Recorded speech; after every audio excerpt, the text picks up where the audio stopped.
The representative of the Russian Federation has asked for the floor to make a further statement. Господин председатель, Mr. President, слушая страстную речь listening to the американского представителя, мы недоумевали, zealous statement of the U.S. representative, о какой резолюции we had он difficulty ведет речь. Читал understanding ли он which тот текст, resolution he который на was положении talking на about. столе? Did he read the resolution that has been placed on the table? The United States, not for the first time, has been accusing the Russian Federation of striving to place nuclear weapons in outer space.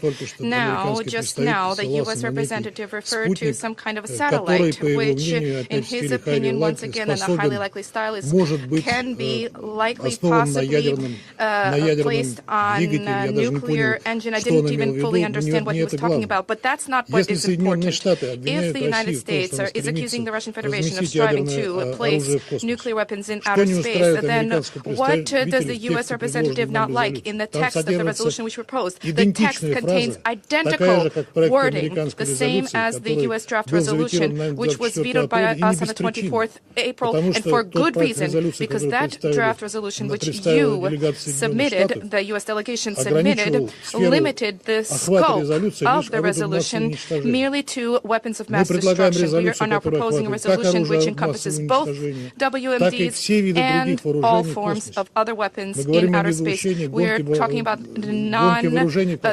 preventing an arms race in outer space. Let the U.S. representative, if he can, try to explain to us where he sees the defects in our resolution insofar as it almost virtually is identical to the text of the resolution proposed by the U.S.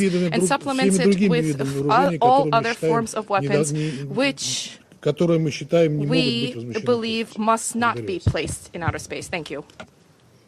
I thank the representative of the Russian Federation for their statement. The representative of the United States has asked for the floor to make a further statement. You have the floor. Thank you, Mr. President. I apologize for taking the floor, but I obviously need to respond to the remarks made by the Russian representative. In answer to his question, yes, I read your bad text. Your text includes a lengthy binding mechanism that cannot be verified. That is clear. We have had those discussions in Geneva before with regard to the type of treaty that you would like to see come into place. So we've seen this movie before. What I would submit to my Russian colleague is that we let the Council decide on his text, and we're about to do that. Thank you.